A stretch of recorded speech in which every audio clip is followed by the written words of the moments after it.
everyone? And once again, happy to see you all. And guys, please settle down. Guys, who are standing in the back side, we'll get a change very shortly. Make sure everyone is getting settled down next few minutes time. Guys, as per plan, we are supposed to start by 9:30. We may have a delay of another maximum of 5 minutes or 10 minutes. Guest is already here. We'll start the program in another 5 minutes.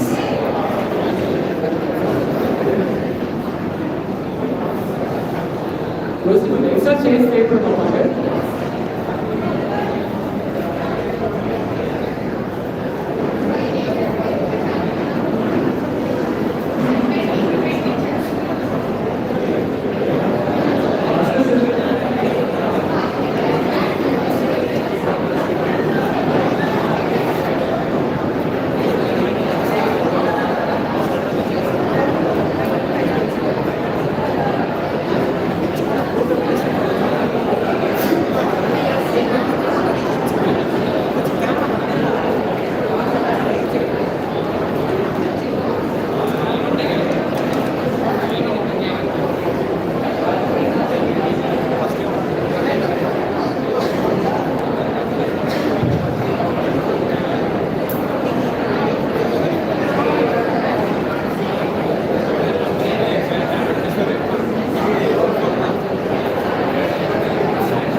Today's session is a kind of initiative from Government of India, okay, from central government.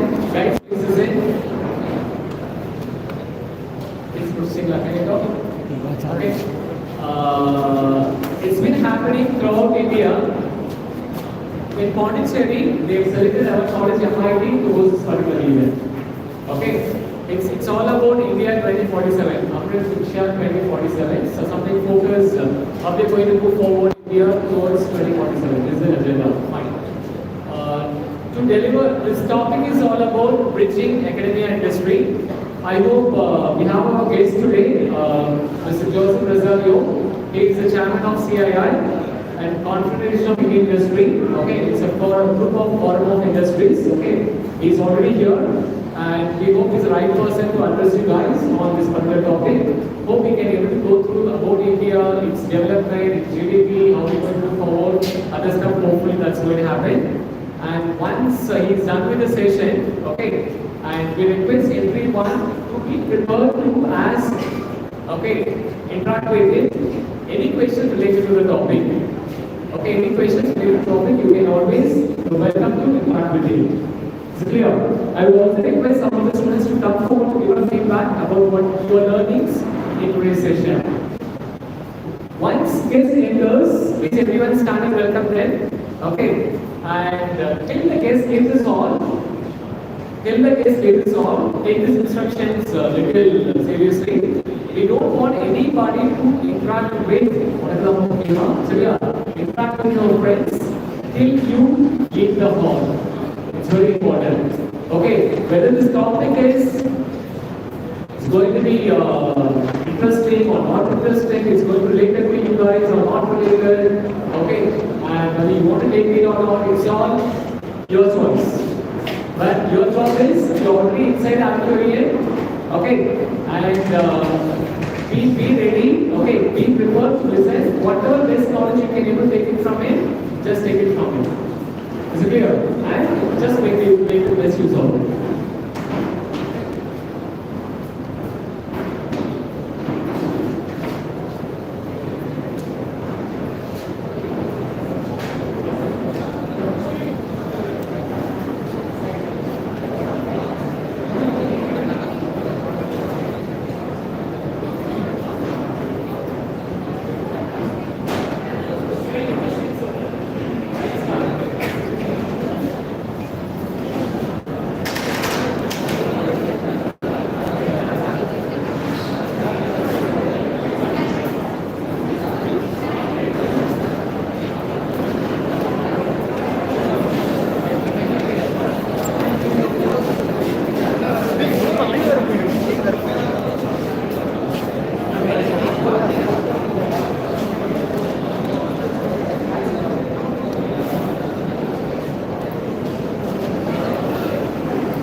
யாரை நூற்றி வர முடியும் sir போட்டு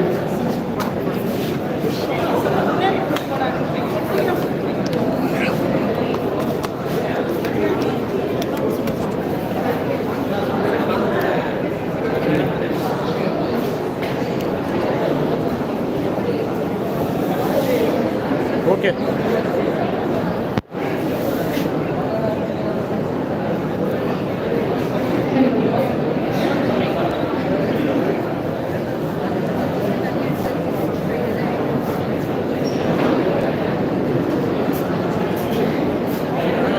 ஒரு ஆள்ரா அது நம்ம தான் வந்துட்டு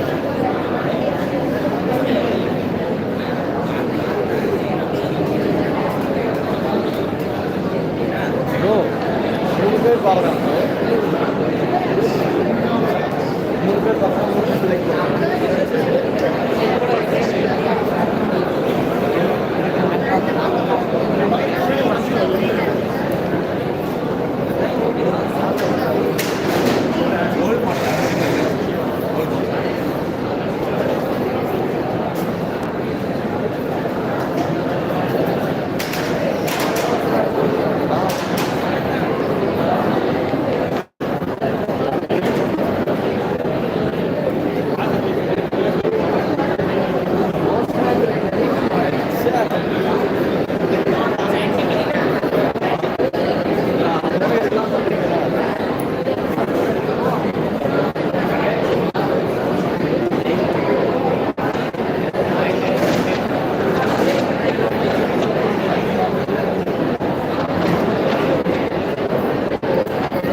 மூணு பேர் காலேஜ் பேர் தெரியுங்களா?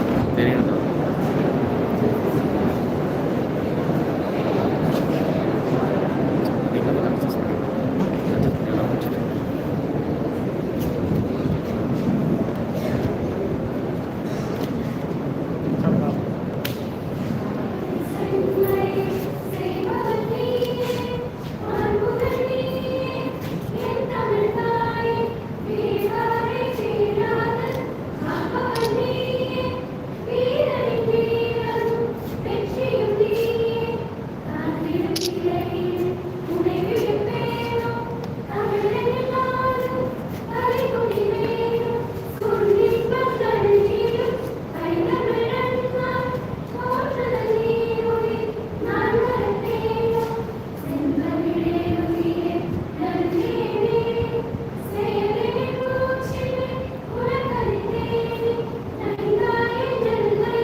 அட்ஜஸ்ட் பண்ணுறது இந்த சைட்டுக்கு இங்கே தான் கேட்குறேன்.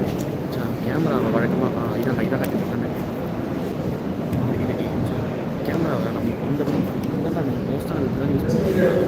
அந்த மாதிரி வச்சுக்கணும். புரியுது கேமரா இப்படி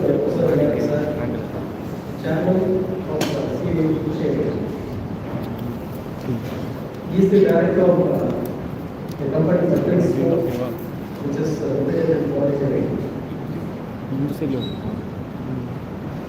Here, Professor Jayakumar, placement officer. Here, heads of various departments, faculty members, my dear students. Very good morning, all of you. It gives me very great pleasure to welcome the students for the very wonderful program that arranged here at our institution for creating awareness about the recent campaign launched by Government of India. Our Honorable Prime Minister on 11th of this month has launched it. Almost in all the educational institutions, the government departments, they are arranging for this kind of events to make all people to be aware of what is the target or what is the goal that our country should reach. How many of you know about this event, Vision BHARAT at 2047? Good.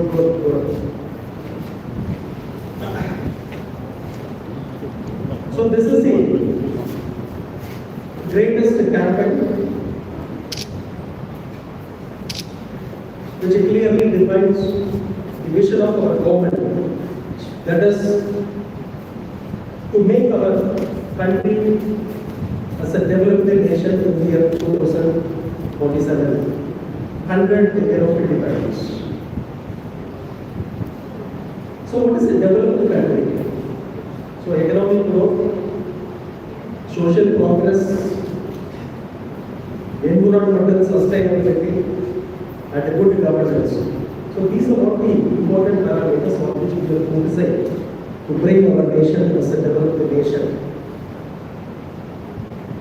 So the role of the youngsters, youth, is very, very important to make our country as a developed nation. So that is why this program is being arranged at all educational institutions. See, all of us know that the highest strength, the greatest strength of our nation is the largest youth power.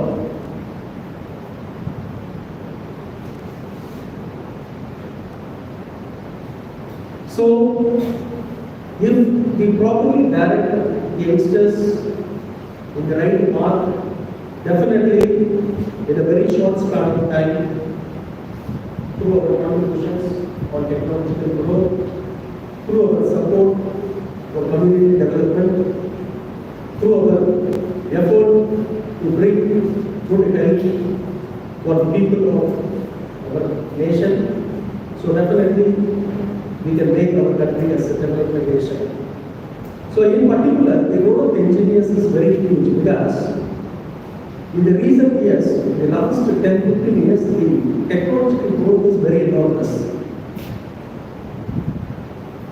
So be it the technological students, engineering students, we can contribute more towards the technological development. So we can develop a new kind of product through the ideas, through the skills that we are getting, through all the activities that we are having in our institution. And in our institution, we are guiding all of the students to take part in all the technical competitions happening across the country. So many students they are taking part in the competitions and they are excelling well in that. So recently, last week, one team of our institution has gone to Noida to the event Smart India Hackathon. This is the annual event hosted by All India and Council of Technical Education, AICTE. So every year our students are participating in the final round of Smart India Hackathon event and they are winning the prizes. So this year also one of the teams of our institution, they won first prize in the Smart India Hackathon. So an all India level. And also, we insist all the students to develop a mini project starting from the first year. Now you are in the first semester, from the second semester onwards, the faculty members will guide you to develop some innovative mini projects. So in the second year, something related with your domain, you will develop a mini project. The third year also another project, and the advanced version of the mini project that you will develop in the second year. Then final year, for fulfilling the curriculum, you have to do the final year project. So all the projects that we are carrying out here in the institution and the students should have some innovation in them. Okay? It is not that we have to develop some product, it's not like that. Okay? The product should have some innovation in it. So for that we are conducting a lot of events here to make the students to think innovatively, to add some innovative features to the product. So through all these kind of activities, definitely we can contribute a lot for the development of the nation through technological intervention in the community. So I hope that the information which is going to be delivered to you by our respected chief guest will be useful for you to think differently. What are all the ways by which the youngsters and want to do for the technological development, which in turn will help the country to grow. So with these few words, I once again extend a sincere warm welcome to sir. To say a few words about sir, sir is not a new person for the institution. He is very closely associated with our institution for the past 7-8 years. So we are even though there are many institutions and we are the members of CII, I can very proudly say that we are the active members of CII. Almost in all the events which is happening in CII, we will be a part.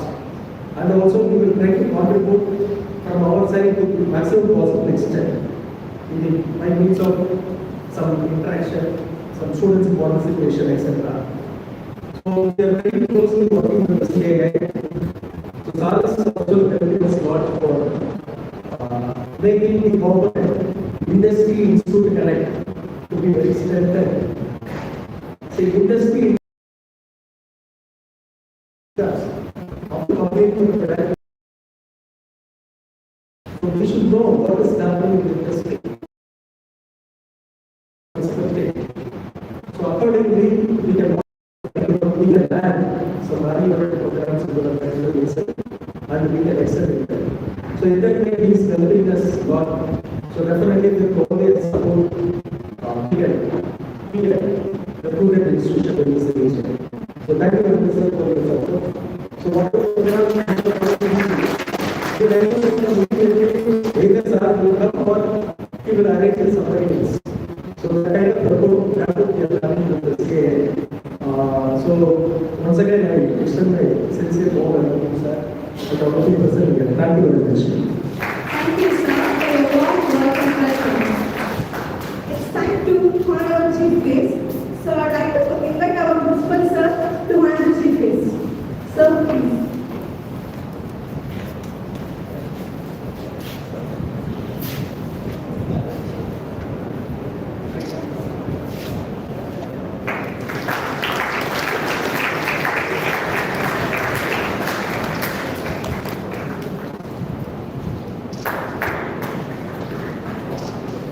Thank you, sir.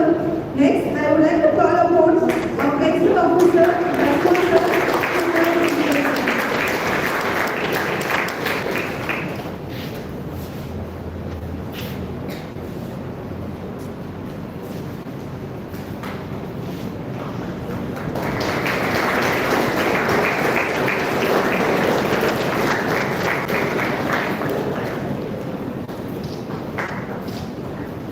Thank you, sir.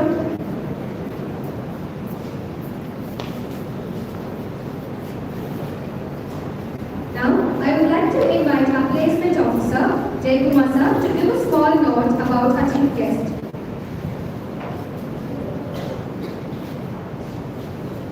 Respected chief guest, respected principal, my dear students, friends who are staying for this occasion.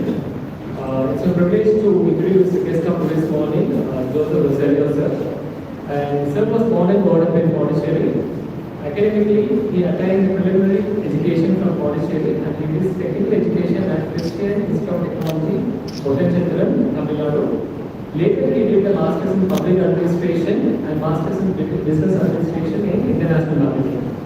He started his career in late 90s and handled different profiles in functions like vendor development, R&D, recruitment, sales and marketing, handling key accounts like Indian Railways, Defense, Power Corporation, Automotive, and Pharmaceutical Sectors. Currently, he is a full-time director in Vimarsh India Private Limited, based out in Pondicherry, a flagship company of Royal Fab Group delivering pre-engineered building (PEB), handling business development and governing operations. He is elected as the chairman of Conservation Industry CI Pondicherry, South India, for the year 2023-2024. He is also the executive council member of Indian Institute of Bridges Engineers of Tamil Nadu chapter, an organization which is providing exclusive platform to bridge engineers for dissemination of knowledge, new developments in bridge engineering to all bridge engineers across the globe. He is also an expert council member of Steel Structures and Metal Buildings SSBM Association. His aim is to actively contribute to national building by offering affordable steel homes, connecting the nation with steel bridges to conserve the natural resources for the further generation. As the principal sir rightly pointed out, since the government sir has taken up as a vice chairman last year and this year chairman, the gap between industry and academy has become very closer. For the last 1 year, CIA is interacting with the institutes like us very closely. Okay, so it's very friendly. It's not like a CIA chairman. He is very friendly to all the institution members. Okay, I can say for the last few leadership in association with CII, last 2 years, sir, we have done a lot of activities and in leadership. We'll continue to do that, sir. Thank you so much, sir. Now it's a privilege to invite guest of this morning to address the gathering. Please.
Dr. S. Marathan, Principal, Dr. J. Kumar, faculty members here, and the young innovators and budding entrepreneurs.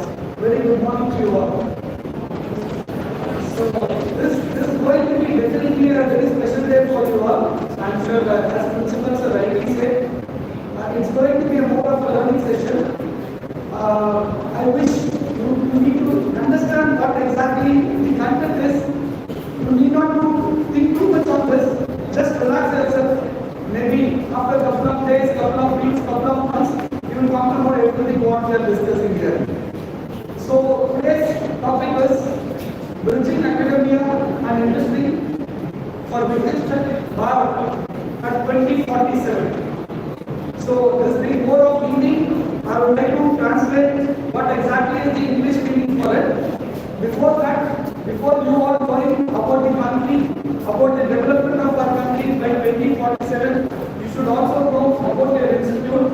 As principals have rightly shared, I am happy and I congratulate the institute here because we are already, I would say, a torchbearer of technology, innovations, and there is a great contribution happening from the institute.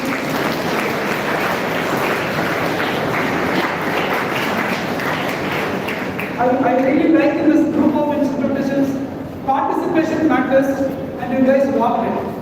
Most of the time I see, whether we win or lose, but I see most of participations, which is actually the motivation which comes from the, I would say, the team here, the leadership team here.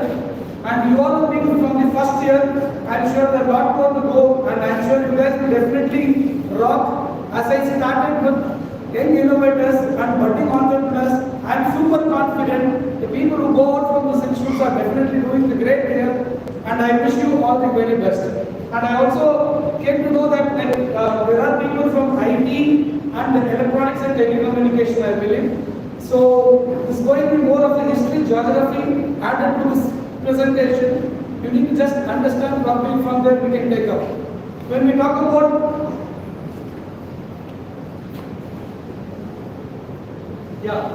how can an Indian institute and universities can make India self-reliant? So there is a lot more to talk about this Atmanirbhar. Probably in the later slide we will be discussing about it. But today's demand or the requirement, it is very difficult for an institute, particularly the technical or technological or the engineering institutes, without the connect with the industries. Because today industries, when we talk about MSME or the large scale industries, micro, small, medium enterprises and large enterprises, it calls for, in fact, the amount of transformation which every company, every industry is actually looking out is phenomenal. And if you see, you can have people create a history before pandemic and after pandemic, it matters a lot. We could have got 19 years, 20 years of experience running an industry, but it is not that easy post-pandemic. One pandemic can change everything. So that's how, so the connect between the industries and institutes is of utmost importance on today's technological updation and the transformation which is expected. So before we get into the subject, our Honorable Prime Minister appealed to the nation to join hands with 5 pledges. Even though the first 4 pledges talking about freedom from all kinds of slavery and mentality, proud of our country's cultural and heritage and legacy, strengthening our country's strength and its unity further. Every fellow citizen of the nation should perform their duties honestly and make our country a developed nation in the next 25 years. I am sure the people, the students, the boys and girls who are in this room should be around between 17 to 18 plus 25 years. I am sure you are going to reap the benefit of this developed India when you are at 42. That's going to be because the one which you are going to, the things which you are going to sow today, you are going to reap the benefit by 2047. That's what it is. Abdul Kalam ji, you have discussed about, the superpower. Today, for your information, you must be knowing that today India has got 600 million youths aged between 18 and 35. And this 275 includes that 600 billion. So this is what is the power of country, power of India. No other country in globe has got this sort of youth potential. When we talk about development, it's supposed to be the voice of youth.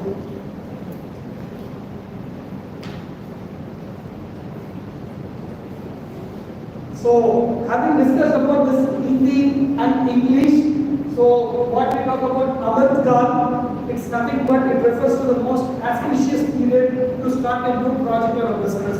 This Amrit Kaal, which our Honorable Prime Minister was talking about, at 75th Indian independence, they have talked about 25 years from the 75th year, 2047, it's going to be a period where it is going to be a golden era. And VIKASIT Bharat at 2047 is a vision of Government of India to make India a developing nation by 2047. Having said that, if we talk about developed India 2047, what is India now? Where are we now? Is India a developing nation? Is India a developing nation? Or is India a least developing nation? What is the current condition now? How many of you have traveled to Delhi? How many of you have traveled to Mumbai? This can be an interactive session. No, great. So if you get into Delhi, this Gurugram areas, you will find India as a developing nation.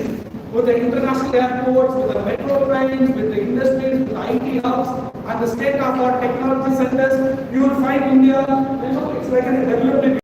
If you just get into little, at this Kharagpur, or little 30, 40, 60 kilometers away from Delhi, you will find it is a developing nation where you will find the infrastructures of not a great understanding.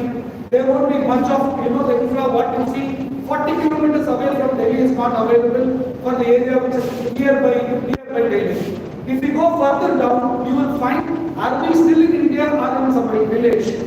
So if you see the development which we are talking about, forget about comparing India with other countries. Within India, we have got these three categories, which is developing nation, or developing nation, or least developing nation. So within India, we have a lot more to do. When we talk about lot more to do, in all perspectives, I'm very happy today Education Institute, it has done a great contribution to the country, and I see a lot of budding innovators and entrepreneurs. You guys have come from different parts of our country to learn, understand, and move forward. That's a great thought, and I definitely duly respect and appreciate your parents for making you all to come into this part of education system where you want me to get wherever you want to move on. So, where are we now? This is what. Is that India a developing nation, developing, or least developing? Now, when we talk about what is developed nation, like people talk about Sweden, Finland, USA, UK, and France, they all claim as a developed nation. Technically, even though they are called as a developed nation, but there are many metrics set by their own people to set their standards and refer their developed countries. So we are not going to get into it, but for our understanding, if we talk about where we want to be at 2047, we should at least understand where we are now, how do we compare us with others and see how far we are, how close we are to the so-called development nation.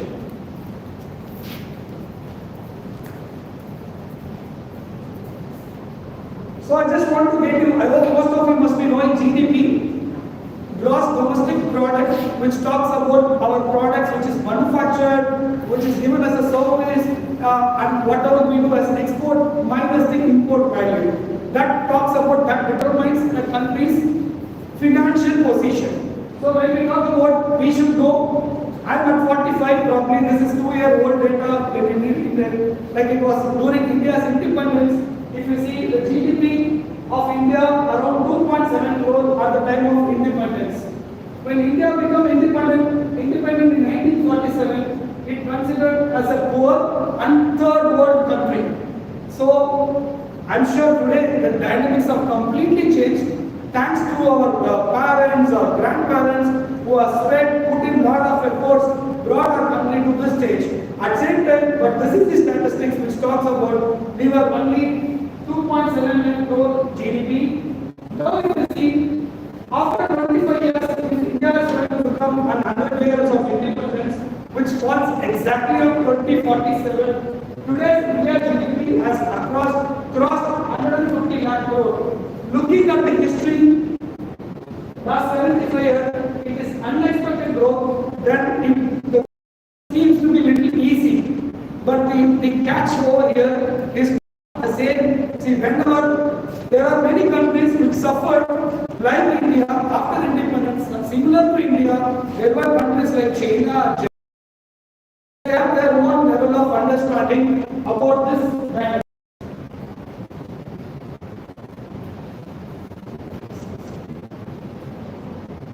When we talk about reality check, when we try to compare our country with other countries and claim we are a superpower, we are a developed nation, we are a developing nation, there is some sort of a check next we need to understand how do we do, like what is probably for my own self, I might be having a SWOT analysis.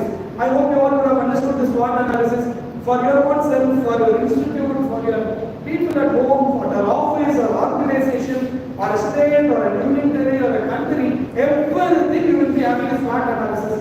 SWOT analysis talks about the strength, the weakness, threat, and the opportunity for a country. So before that, I would like to share a minute about what we do. We, a company by the name Metelscope India Private Limited, it's a flagship company of our Norfolk group. We are into 3 engineered steel buildings. Basically, we are a steel infra developer. We design, fabricate, supply, and direct 3 engineered steel buildings. We do steel bridges. We do contribute a lot of structures for the power industries, infrastructure, and we do have a factory for making rail coaches. We have rolled out more than 1,200 rail coaches, and we are an active contributor to Vande Bharat. We have contributed more than 200 CKD parts to Vande Bharat. So we are definitely an active contributor. When it comes to this SWOT analysis, which we were talking about, what is our contribution and what is our threat, what is our opportunity? Same as that, when we do a reality check for our own country. So I would like to take this GDP, nominal GDP. You all must be knowing it, how India is in the 5th place when it comes to the $1 billion.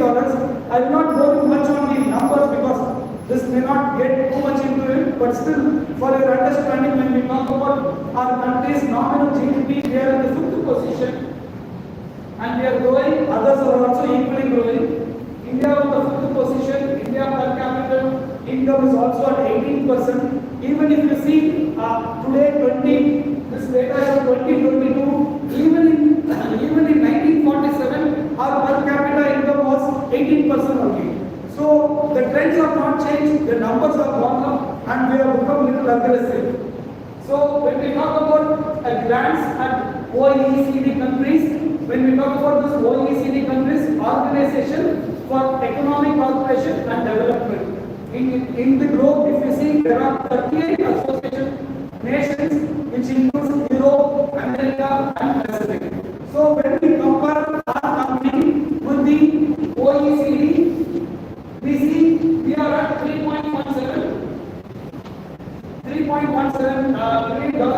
That is the other OECD, the group of other 38 nations are at 57, US is at 23. So when we talk about gross national income GNA per capita, 2021 status, if you see we are at $2,100, 2,170. OECD put together it is 42,000 and US is 70,430. If you see, for an understanding purpose, if you see the comparison between India and the other OECD countries, we are 20 times lesser than them. And believe me, when we try to grow, they will also equally grow. So how are we going to become a developed nation, take the best of resources, do the best of technology, grow potentially? When we talk about grow exponentially, all the other countries are also going to have the same technology, same human resources, same understanding, same view, then they will definitely be growing. So how are we going to get edge over the other countries is going to be the point. More than we see, we are reaching them, We have got our own growth strategies which we have designed and we are going to perform.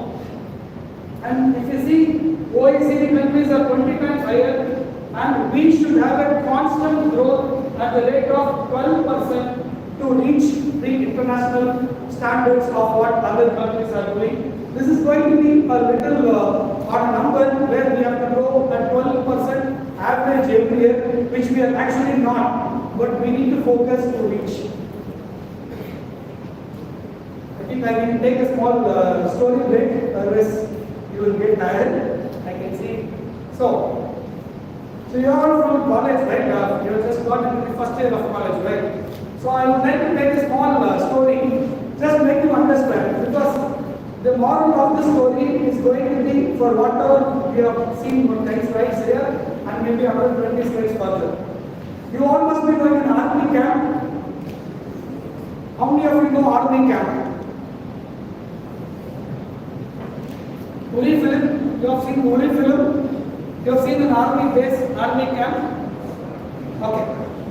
One fine morning in an army camp, there were two soldiers holding AK-47 and they were just securing or guarding a bench.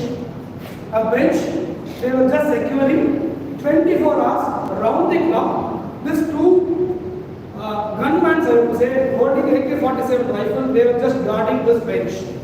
A new general, a new chief who came to the army camp, just came on a deputation, saw this guy standing completely on for 24 hours. There was shift change, it was raining, it was heavy sun, everything, but still these two guys were just standing over there. The army commander came had a confusion, like he was saying, why these guys are standing next to this bench? I don't see what harm is there. Why these two guys are holding and waiting for the entire. So I see two resources are sitting idle or guarding, we don't know anything. Then the other guy, the other officer who was there, the general said, I have no clue, I'm here for last 4 years, I saw these two guys are standing in the same position, they keep changing, but there will be definitely two guys standing guarding this bridge. Then this officer got written down, why these four guys are standing, let me go and check them. There was another guy who said, there was a senior officer who gave this comment and left. Then this guy was more curious, he called the senior officer and checked out, sir, I just joined here, I came to know that you are the one who instructed these guys to stand and guard the bench, may I know the reason? Then that senior officer said, no boss, I am retired now, I have no clue about why these guys were standing, I was also serving there for 4 years. When I came, these two guys were guarding this bench. Then I thought, okay, there is some protocol. I also didn't bother, so they were standing. Then this guy's curiosity gone up very high. 8 years, complete 3 shifts, 2 gunmen were just guarding a bench. What it matters? It is so defense, or it's something which is very important, or it is of a nation importance. Why 8 years somebody is guarding this bench? And this guy's curiosity, and they were talking about, there was an 80-year-old man who settled in Jammu, was the person who was actually instructed these guys to do so. Now he's retired, we don't have any address, can you try? This guy got on a 4 days leave, he was so, so interested, he was so curious to know, 8 years two guys are standing here, I should know what would be the importance. So somehow he managed, reached Kashmir, Jammu, and he identified that old gentleman. And he asked, sir, I just joined here. I was told that there is a custom or something where people are continuously standing and guarding the bench. May I know why these guys were being asked to stand and guard this bench? You know what was the reply? What would have been the reply from the so-called senior officer who got retired, who was at 8 years? தமிழில் சொல்லலாமா? அட பாருங்களா, இன்னும் அந்த bench paint காயலையா? புரிஞ்சுச்சா? அவர் retire ஆகிட்டு 2 நாளுக்கு முன்னாடி 2 days before this person said, please அந்த பெஞ்சை பெயிண்ட் அடிச்சுட்டு யாருனாச்சும் அதில் உட்காந்துட போறாங்க, 2 பேர் பார்த்துக்கோங்கடா அப்படின்னு சொல்லிட்டு அவர் வந்துட்டார். அவரு கொடுத்த இன்ஸ்ட்ரக்ஷனை with no clue, with no idea, with no common sense, they were just guarding. Take it as a story, but the message here is not necessarily you are in the first year, next 4 years, your future, your teenage, your life, whatever it is, don't do because somebody is asking you to do. Understand why you are asked to do and do it. This is a very important lesson we see in our organization, in institutes, in factories, in public, in road, in an overall global perspective. They have asked us to do, we do that. Do we know why they have asked us to do? So it is very important, just understand this bench pain story. It matters a lot because in future, everything, maybe but for, I respect the faculty members here, it is not that none of our faculty members ask you to do, you cannot question. That's within the curriculum, whatever the expertise, they are definitely expertise, they are experts and their expertise will definitely teach you what is to be done. But make sure it is very important for you all to understand the importance of asking why I should do it. Is there any stat behind it? Should I definitely do that? I'm pleased to do that. So let us go to the presentation. Was that interesting? Yes. Thank you. Yeah, I did a lot of stories, but the subject is slightly away from the storytelling. So, okay, coming to a very important point, this is why I stopped here. Innovation. This is very important because today India is in the 40th rank. It is in the 40th rank. But if you see countries like US, Switzerland is in 1, US in 2nd, and UK in 4, and Netherlands in 5. This is about the, if you see the innovation, it talks about the global innovation ranking. India is actually doing a great. Definitely, if you see the innovation, we are extremely high. We are capable. Innovation doesn't stop only with engineering. It goes with the medical, it goes with the pharmaceutical, it goes with the agriculture, it goes with everything what we talk about. India is definitely rocking in innovation, but still it has moved from, it has actually came from a different place. Last 7 years, India took a lot of efforts in coming to this 40th position, but still 40th position is 40th rank only. So nothing more to talk on it, but that's a reality. And if we see the other side, in ease of doing business, you all need to understand what is ease of doing business. This is very important. In India, when we talk about foreign investments getting into our country, there are some criteria set by the global criteria which is set by this. There are some standard sets. For India, we have got our own ease of doing business metrics. For Pondicherry, we have got our own ease of doing business metrics.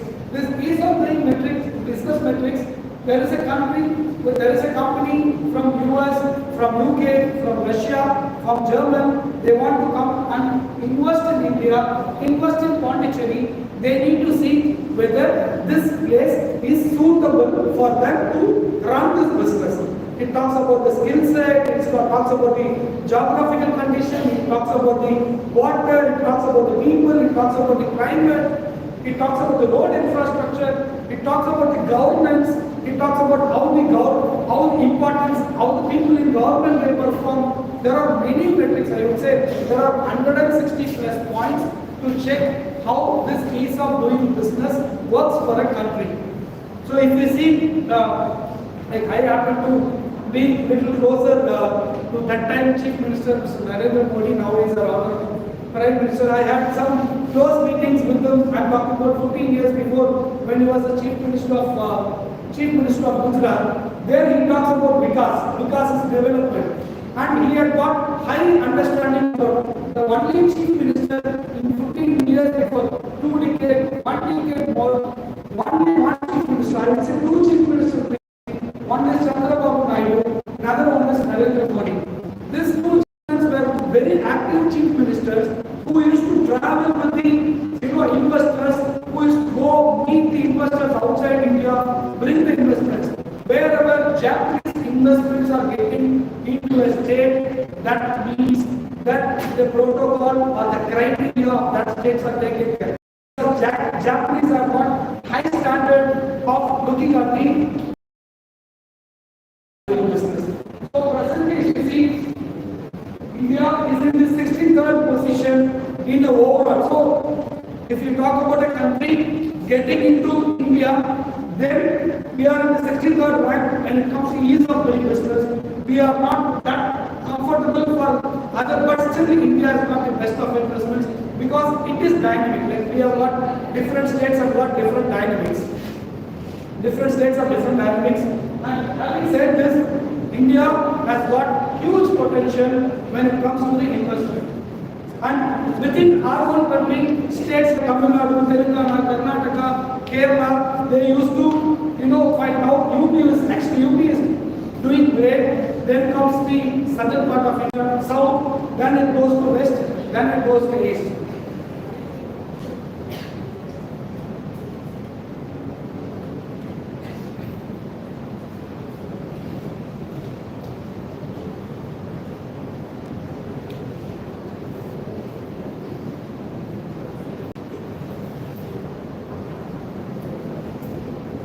So having discussed about the 40th ranking innovation index and 63 ranking ease of doing business, we also want to talk about the human development index and life expectancy. When we talk about human development index, we are at 131st rank when it comes to the human development. This is definitely a very important area, and we also talk about the life expectancy where they claim guys in US can live up to 80 years and Indians are at 70 plus years. So this life expectancy matters, and the human development index, which talks about our standard of living, it is also equally important for us to gauge our country's standard of living. So there are a lot of metrics which talks about human development index. And this is a beautiful slide which I want India to understand properly. You would have definitely been at a younger age. So this is a glance of poverty reduction in China and India, a comparative study, Singapore Economic Review of 2022. If you see, you all know China. China is definitely a superpower. If somebody is going to say we will surpass China, and we will definitely, I don't believe it personally. Because China has got its own potential. China has got good population. They are self-sustained. They have got all capacity. They have got all resources. They have got huge chunk of money. They are able to go cut across the globe. They are able to take control on people. They invest left, right, center. They create corridors. They create infrastructures. They get into almost. They are in Australia. They are in Africa. They have gone across, cut across. They are trying, definitely they are the best in whatever they do with their understanding. We don't see I always am a strong believer of learning things from our competitors. When I go out for a sales call, I never talk about anything bad about my competitors. I always say I respect my competitors and I always see an opportunity to learn from competitors. That's how India's position should also be. There will be little politics talking about the borders and other things. But China has, they have got their own standards. But if you see the beauty of China, China is more of a communist country where the rule is rule and everything will just follow, and not like a democratic country where we got the vote rights and we do what we wish. When it comes to China, if you see from 1978, you see the standard, the blue line is of our country and the red, the dotted one is of China. If you see up to 2000, China was a poverty-driven country. Up to 2000, you see the line of our country now. 2000, from 2000, they started surpassing. So if you see, what is the strategy? See, basically, if the entire country, entire globe has got a recession, China will super perform within their own country. If you see the difference between China and India, India makes the product, they makes the machine which makes the product. I have been to China many times. If you see the standards, Chinese product, it has got two different qualities. You won't believe it, American companies have got factories in China, German companies have got factories in China, and China's manufacturing capacity is massive, multiple X.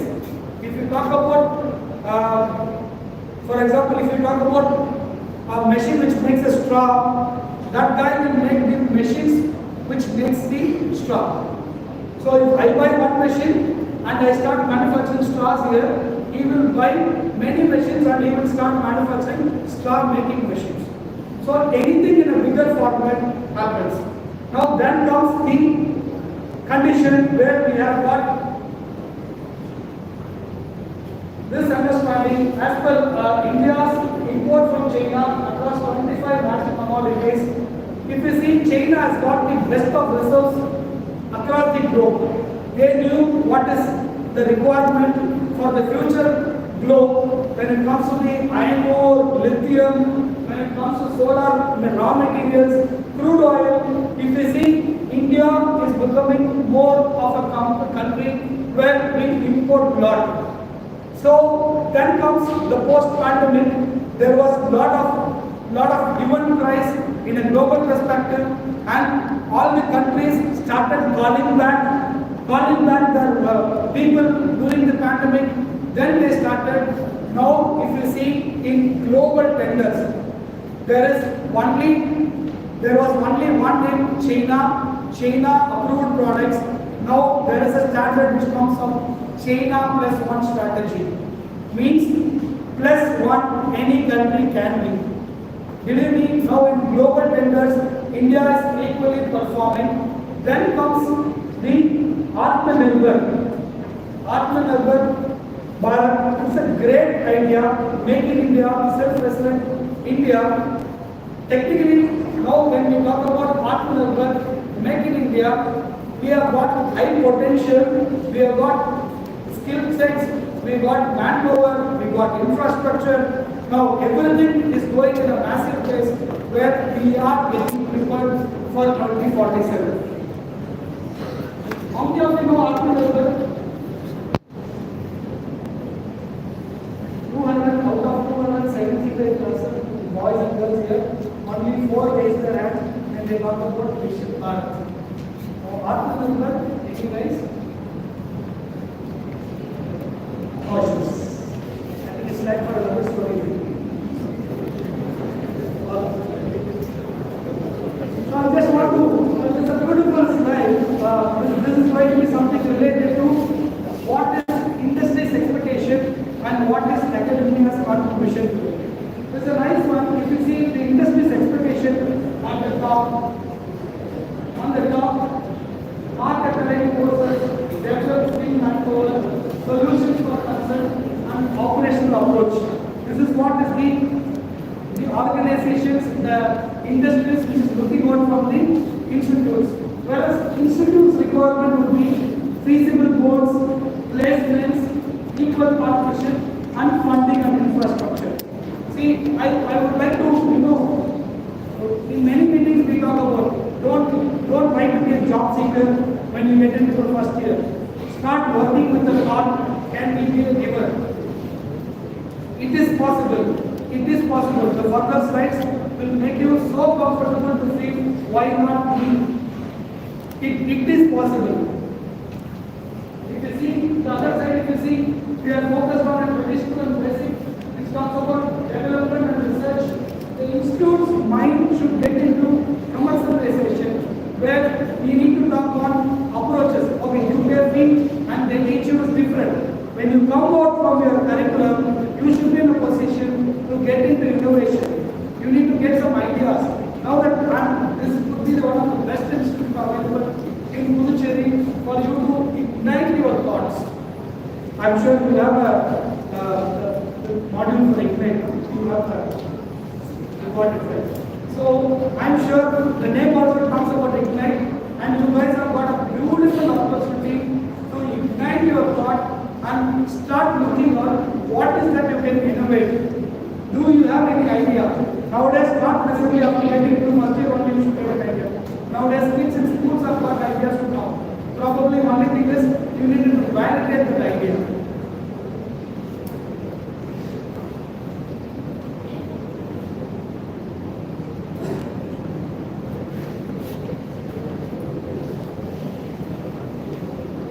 So this, we have another issue, I would say, it's supposed not to be called as an issue.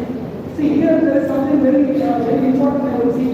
The difference between, like, at university level you call it as a research, in industry we call it as an innovation. Otherwise, if you see education, social responsibility on the university level and talent and social responsibility at industrial level remain same.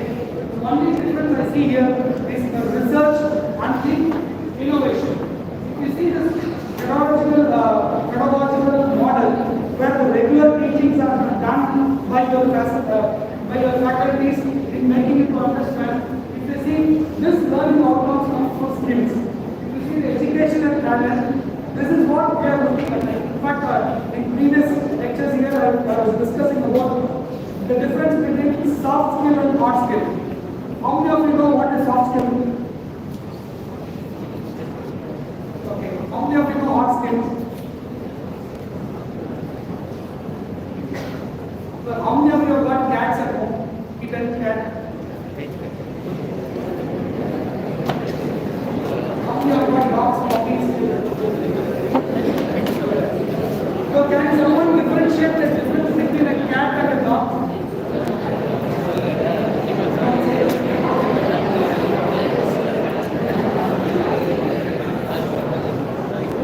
Okay, it's not arguable for me, but still okay.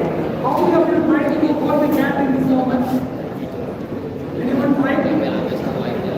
Will that be very flexible? What all condition you do, it will be very flexible for your goal. You will get adopted too. Have you ever tried a dog in the same moment?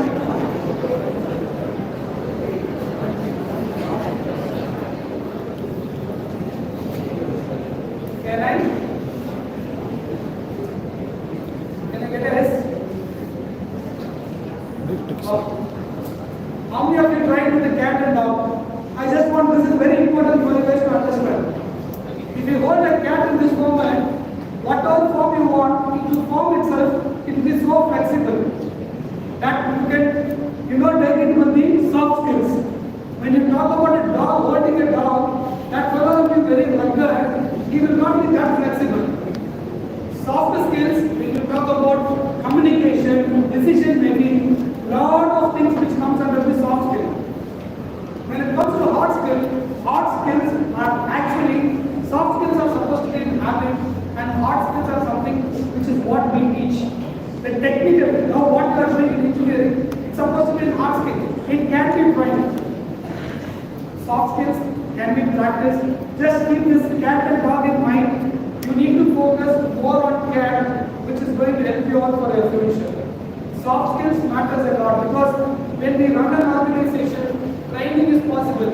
We can train those guys.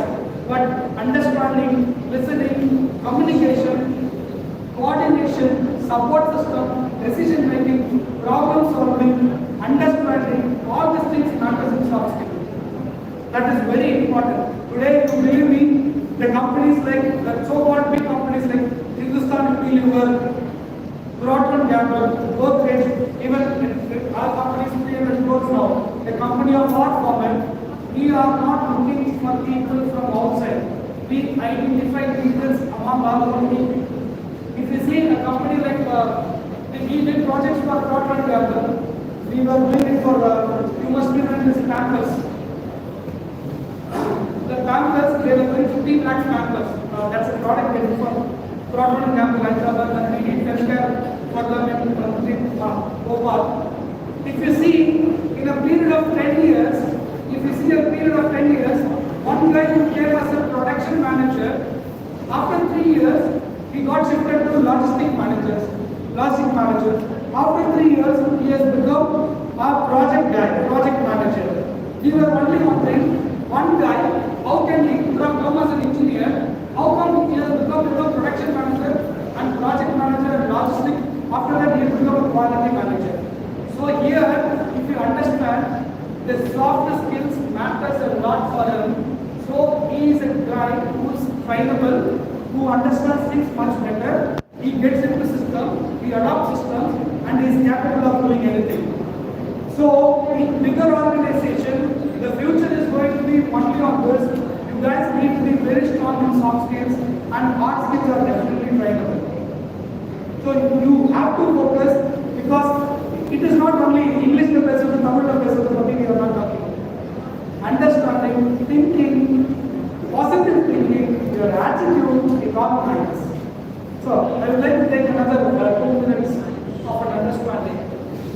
big research or a survey done.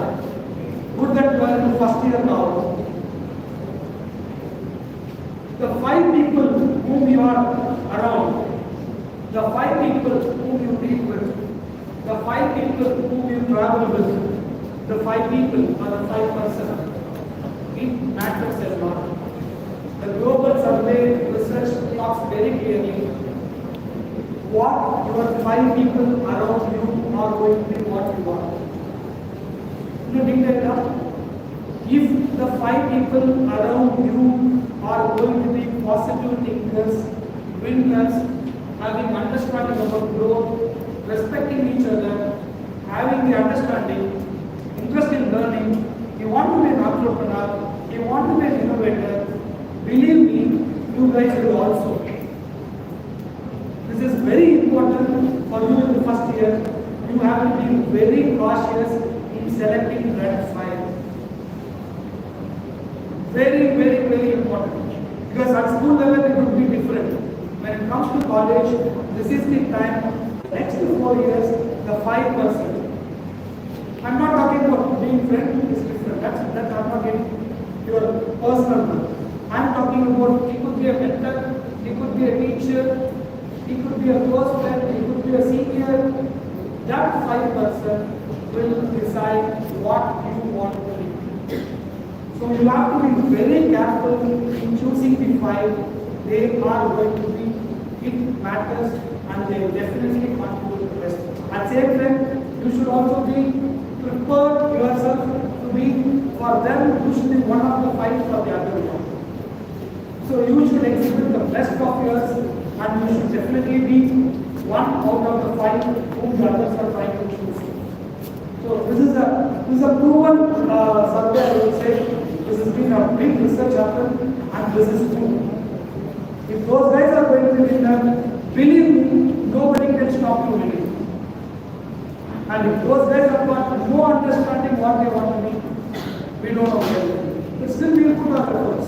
They have got no options to do. So when I was talking about the soft skill and the hard skill, complex problem solving, critical thinking, creativity, people management, which matters a lot in organization. He could be an expert. If he is not a people manager, he cannot be a leader. Emotional intelligence, judgment and decision making, service orientation, negotiation, and cognitive flexibility. This is what we are actually looking at when it comes to the importance of industry, academia, production. We want you guys to understand and give importance to this areas in the next 4 years, which is going to be definitely important. So these are the areas where I'm sure that you have chosen the right concept of your own interest. So probably you need to understand areas like artificial intelligence and machine learning, advanced robotics, autonomous transport, advanced materials, 3D printing and Internet of Things, and also research on pharma, research on agriculture. Those are the areas which is actually, there are a lot of opportunities. This is a subject where you must be definitely knowing it. You do have an education.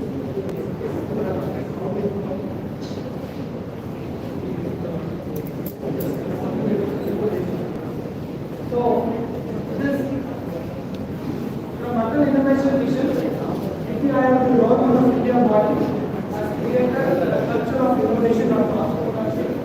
It was actually set up in year 2016. It talks about bringing your idea, validating them, making you understand, and making you understand. Do boot camps, get your idea into a business model. So now they call themselves as startup-preneurs. You would have heard the term entrepreneurs. Now they are going to be budding entrepreneur. You can also call yourself as a startup-preneur, where you will innovate a product. That product is supposed to be validated. The need should be there. You need to validate the product, understand the life cycle, validate, understand the market potential, identify your customer, identify your competitor, and you can do this. Now we have first Atal Incubation Center in Pondicherry, in Pondicherry University. Now that your institute has got an incubation center, I'm sure you guys can definitely work. The institute is ready for you to appreciate, understand your ideas and give them value and make your ideas convert into a business. And if you see journey so far, they have got 69 AICs, startups, they have 2,900, women entrepreneurs, women startups, job creators, and IP generator. So when we talk about character, at least we can definitely work on to compliment very on the pursuing right. So I was talking about startups in India. Startup is the one where you start your own business. We call them as a startup. India has emerged as the third largest ecosystem for startup globally on 31st May 2023. India ranks second in innovation party, top position in the quality of scientific publications and quality of universities among middle income economics. So if you see the startup India, it is actually an eye-opener for the young entrepreneurs and entrepreneurs who are looking out with an idea. See, I've been to factory, Ola factory. We are building a big factory for Ola. We call them as a giga plant. Like how Tesla is there, now Ola is coming up with a battery manufacturing factory for the cars and buses, and Ola will very fast, very quick, coming up with their own car manufacturing system. So we are now constructing that steel project for them. Modi is inaugurating it on Jan 15th, I believe. So if you see this business module, the innovation, they got a right product, and for funding, the entire country is there. There are a lot of funding agencies ready to fund. Now today, if you have an idea, if the idea is validated, the design is good, the market is good, the product is well, you don't need to worry about pre-investment at all. So country, India has come out with complete new schemes where they want to encourage, motivate, develop and handhold the startup class to come up with the business ideas. So Startup India is actually doing good, and there are a lot of opportunities for you guys to think of. And if you see, India is now an upper startup ecosystem in the world, ranking third to 90,000 startups and 171 companies worth $30 billion. Innovation basically is a process where you create something new or different that delivers value to customers or solves a problem. There are many problems. I'm sure probably the next year when you get into the innovation, you will come across CR is actually an active contributor when it comes to identifying the young innovators. Every year we have a program where we connect that innovation contest to startup summit. So we definitely be part of you guys. Definitely will make you understand what innovation is. Just come out with your idea. First year will be the right time. When you get into your subject, you get some understanding to start with. So keep igniting your thoughts. Once your ideas are there, we are there to handle you.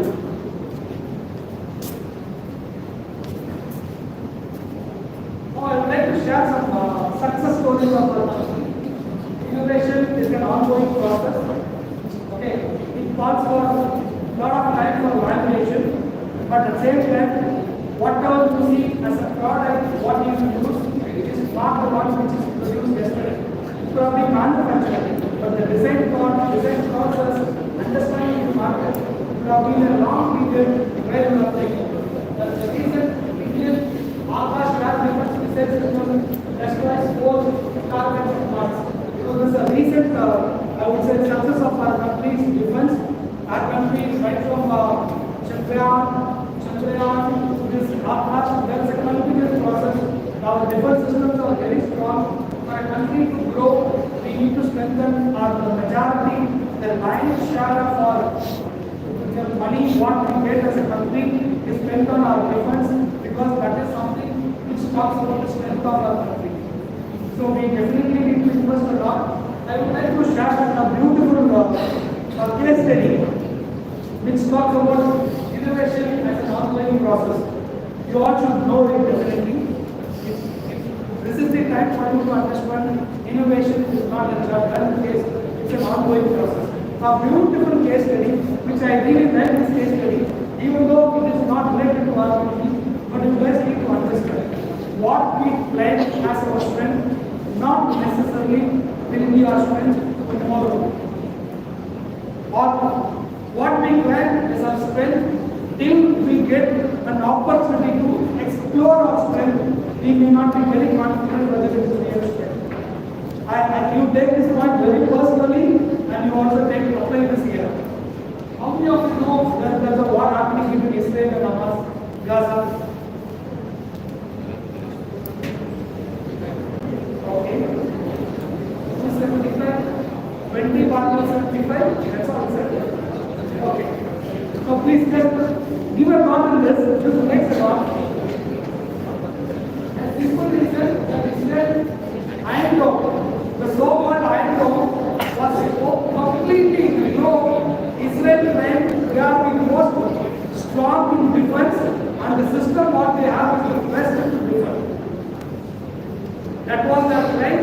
Israel Iron Dome was the top of the discussion, and when it comes to military warfare, Israel always claimed they are good. They are good. They have got this product, Iron Dome, which failed against Hamas. By this time you might be knowing that Hamas was strategically, they were preparing for 5 years, 10 years. They made 5 kilometers, 10 kilometers. They made all those trenches, and they were able to run the parts there. They were able to have the office. They were able to produce their ammunition. They had the best of setup underground. I am not getting into it. Now if we talk about Israel's Iron Dome story, they were talking about, did you know the simple reason that Israel made against Hamas? Because the unique national security challenge, Israel has the history of developing high effective state-of-the-art defense technology and capability. Nobody can say no to this point. Israel is very strong. But if you say a prime example of Israel military strength was Iron Dome air defense system. This fellow is capable of any missile from any side. They are capable of hitting it out. They will not let even one missile hit their area. But if you see the condition here, which is widely noted, world's best defense against the missiles are talking. However, on October 7, 2023, the Hamas attack illustrated clearly that the best air defense system can overwhelm the war of unmatched, overmatched the number of them they have. The missiles fired by Hamas cost $600 each. So they are 100 times less expensive than the Iron Dome. $600. In fact, the launches what they made were handmade, very cheap. If you read this, the missiles fired by Hamas cost $600 each. So they are 100 times less expensive than the Iron Dome. So the small rockets which came out, the so expensive Iron Dome were not able to successfully hit that. You know what happened? Well, this is the story here. Our Iron Dome got failed, but as a country, Israel, they are not comfortable or they think stronger innovation. On the back, if you see, Hamas accumulated over a large number of relatively inexpensive missiles that you would overwhelm in Iron Dome defense capability. Unfortunately for Israel, the Hamas represents a very clear example of military expertise. A low cost, less valuable approach was able to defend the more expensive and high technology. So getting into too much of technology, if it is very high, if it is very expensive, it doesn't mean it is safe and strong.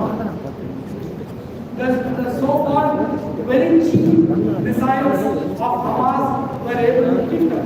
The so costly, the so highly technological Iron Domes of Israel.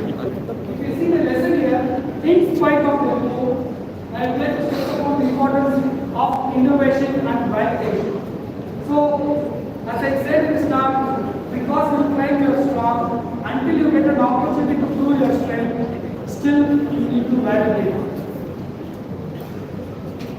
Same as innovation, design, validation, it matters a lot because until you completely validate the product, you cannot call exactly what you claim as an innovation. Israel is reportedly rolling back a new defense system. This Iron Beam is an Israeli new laser weapon. The Iron Beam was first unveiled at the Singapore Air Show in 2014. Means Israel reached top continuing with the innovation. Even though they have an Iron Dome, 2014 they have already got another product which is called Iron Beam, which is more of a laser. So now Israel claims we are strong. The real tool about Israel's Iron Beam laser. The beauty of this product, you see,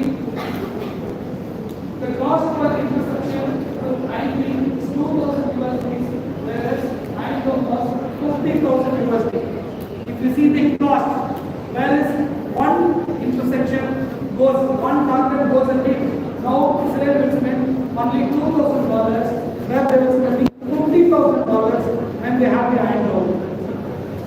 And if you talk about the accuracy of this laser, you will find the range is 7 to 10 kilometers. This laser can go on meter. And power is 100 kilowatt, 1.5 km per minute. And the grand target at point from 10 kilometers. So this could be the best example or a case study when you talk about innovation and the design validation and the time required for validating a product.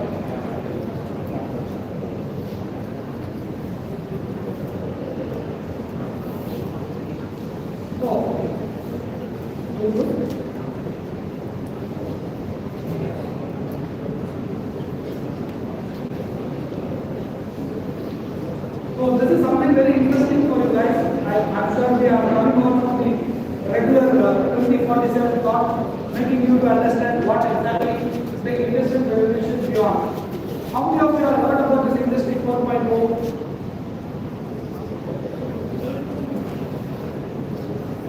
Oh, good. So I would like to run through this. This is a very important slide. Probably next 3-4 years, you will definitely come across all those things. So if you talk about industry, this is basically a system which has been incorporated to understand, produce, manufacture, process, design a product, a process, and a service. So industry 1.1, we see 1.0 because more of the mechanization, water and steam power. You would have seen the locomotives running, you would have seen the steam engines running. Those were the industry 1.0. And if you come to industry 2.0, because mass production, electric power, and assembly. In fact, you must remember Henry Ford. Anyone who knows Henry Ford? How many of you know Ford car?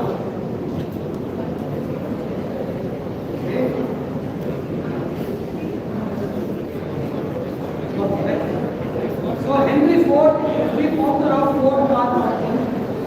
They have their factory in Detroit, USA. When Henry Ford was producing his cars in a separate room, one area, one process, one area, one process, one car in this room, one car in that room, Henry Ford got an opportunity to travel to Japan.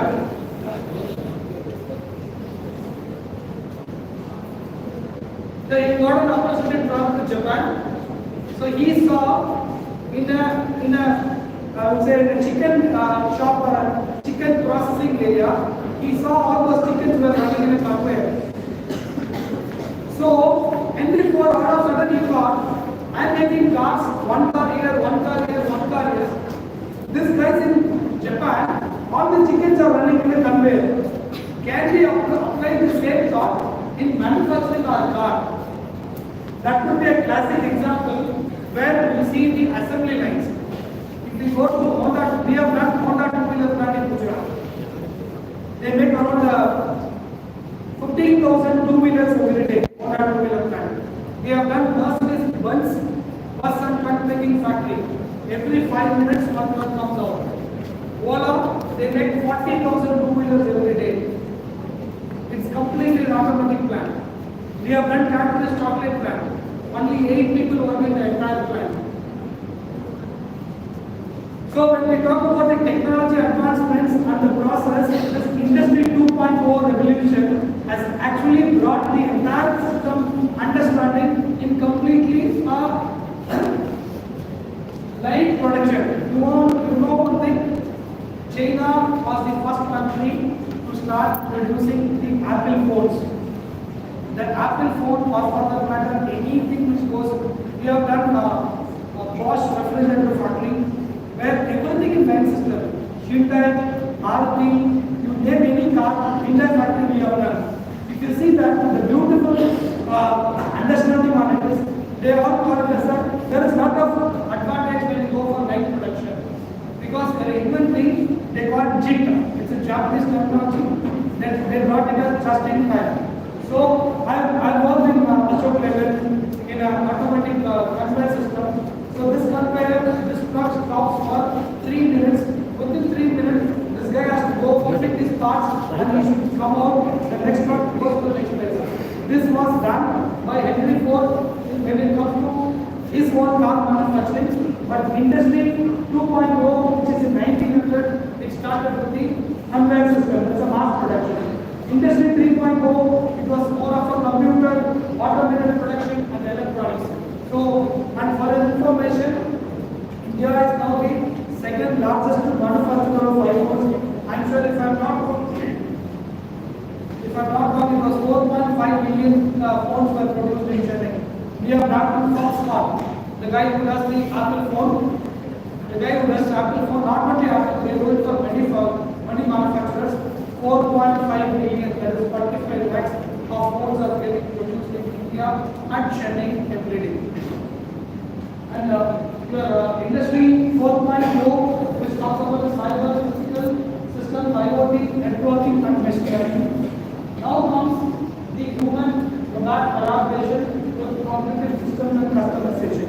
This is a very important slide which you guys are going to definitely enjoy the understanding. When you are coming to the industry, you will definitely be probably getting into the other 5.0 to 6, but still Industry 5.0 will radically change how companies in the next 10 years. As I told you, you are going to reap the benefit of it. It will no longer only be about automating and optimizing process. It's going to care more for the people.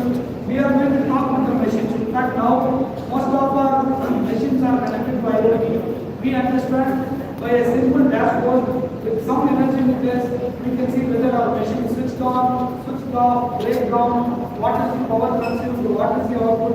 Everything is now connected. And Industry 4.0 has contributed major contribution to the development, automation, IoT and connecting systems. Now everything is possible. Now Industry 5.0 is going to be one notch high. It is going to become more human friendly. The machines and humans will start interacting. And humans are going to be little easy. Majority of, because at the same time we have to upskill ourselves. By 2025, almost around 45% of our industry calls for upskilling because the technology is going far. I'm sure that's going to be a little difficult for the generation which was behind. But you guys are going to definitely rock. Because you guys are techies, you guys can definitely rock. And this is going to be the system which is going to make your life a little easy, subjective to your understanding of the systems.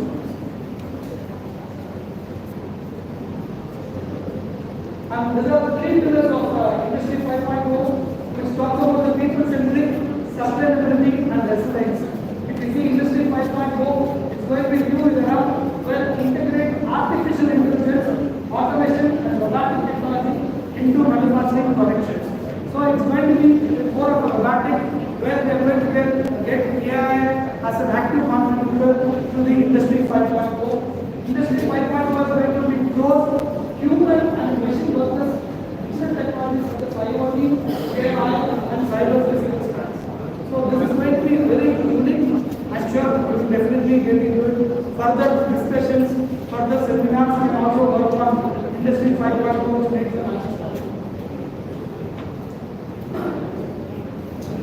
So these are few policies, government policies, which talks about government policies and funding. You have seen Gati Shakti, Make in India, Invest in India, National Logistic Policy, and GST. See, these are all the schemes which you all should know.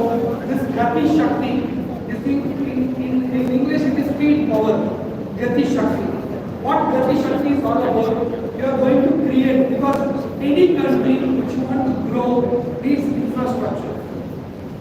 Infrastructure need road, rail, your airports, you need to have ports, seaports, you need to have dry ports, and you need to have agriculture, you need to have the hubs. All those things are going to be ready for the system. So, Gati Shakti talks about the Sagarmala, Bharatmala, all those things are going to connect. You won't believe it now. Next slide. Gati Shakti infrastructure is talks about Bharatmala, Sagarmala, inland waterways, and dry ports and lands and Udaan.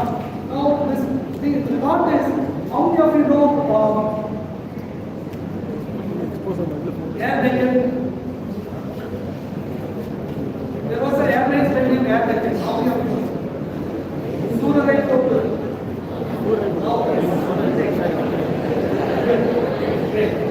So, that captain was the one who was able to identify the real potential of India. He was only trying to connect the airfields available in our country. That came as a scheme Udaan. Udaan 4.0 was the scheme. Now the country is moving forward in Udaan 5.0 scheme. Pondicherry airport was actually under Udaan 4.0 scheme.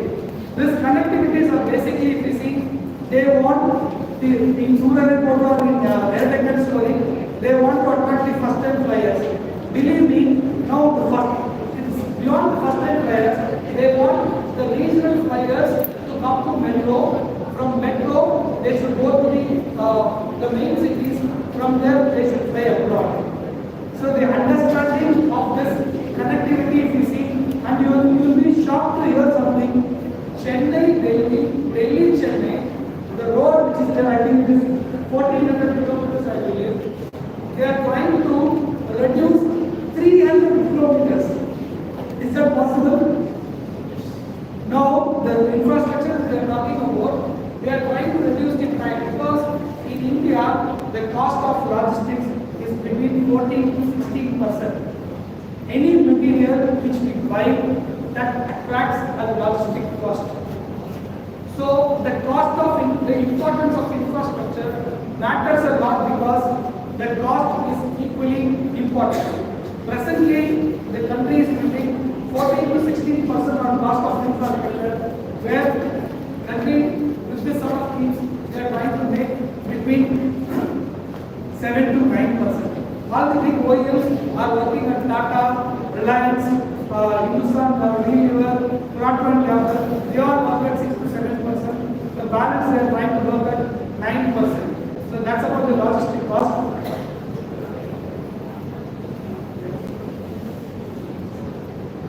So road capacity is increased. Rail transport cargo 1,600 tons. They want to increase. Renewable capacity to be increased in 225 gigawatts.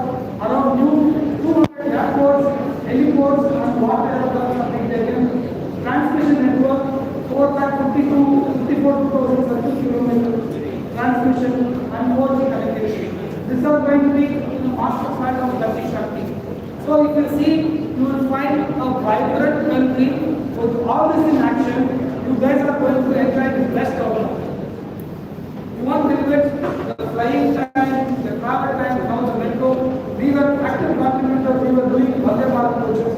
You won't believe it, till now Vande Bharat is actually moving only with passengers. Another 1 year, Vande Bharat will start delivering your Amazon Flipkart products.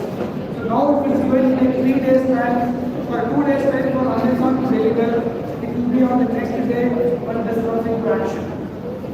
All the Vande Bharats are going to become, we are finding out new routes and they want to speed it up. Now bullet trains are in action. There are going to be more Vande Bharat, even from the logistic purpose. So India is actually towards what we talk about in 47.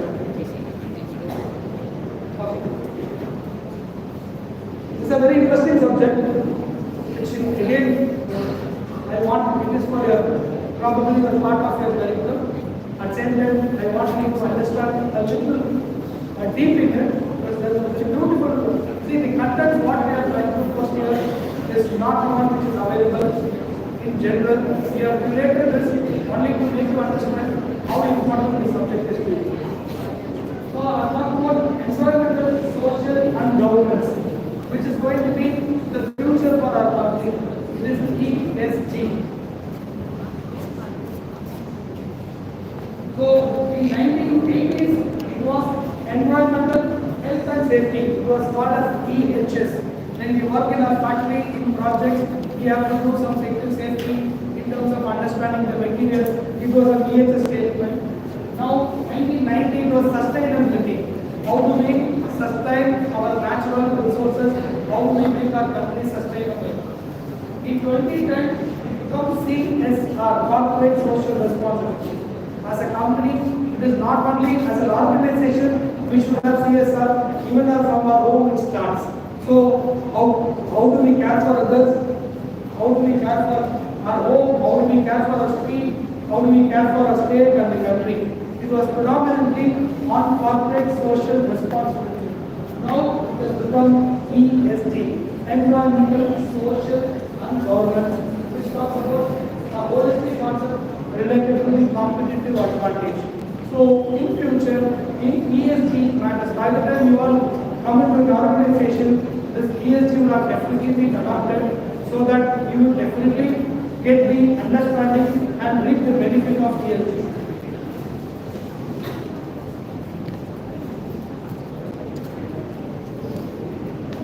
So it's a very important factor. When it comes to the environmental factor, you have got energy efficiency, water efficiency, waste management, sustainable procurement, and reduction of carbon footprints. When it comes to social factor, it is diversity, equity, and inclusion, employee health and well-being, working conditions, human capital development, and impact on community, which comes under the social. And when it comes to governance factor, corporate governance, business ethics and compliance, corporate risk management, data privacy, and information security. So this is going to be the future India when all the companies, when they adopt to this ESG, it is going to be a different India for you all to rebuild.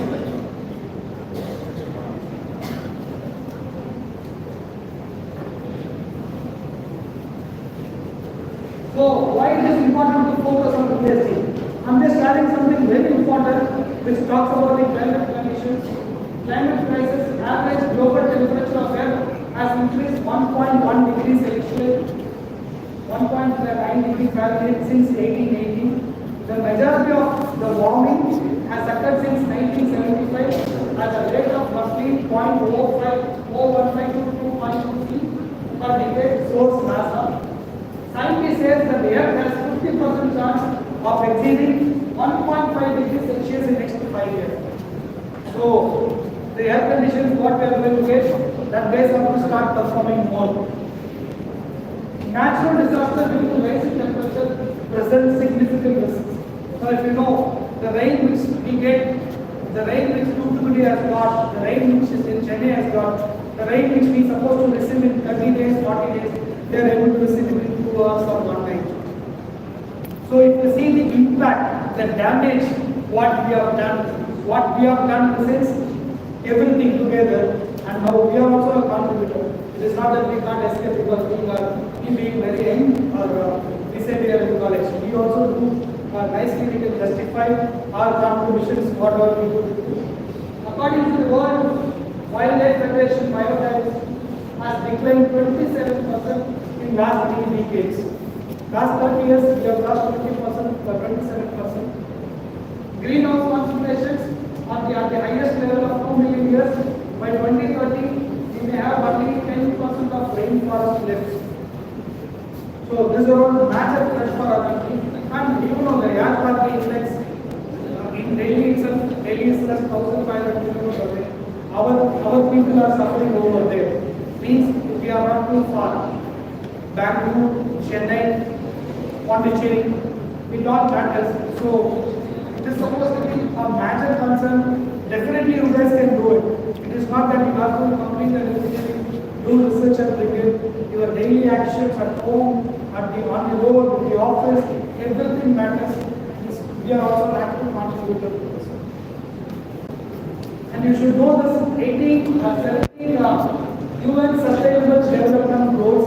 This is very important. Probably you will come across. Which talks about poverty, hunger, welfare, education, equality, clean water. We have got around 17 partnership goals, key justice, responsible consumption and production. The collection of 17 global goals SDGs decided. It has actually been delivered.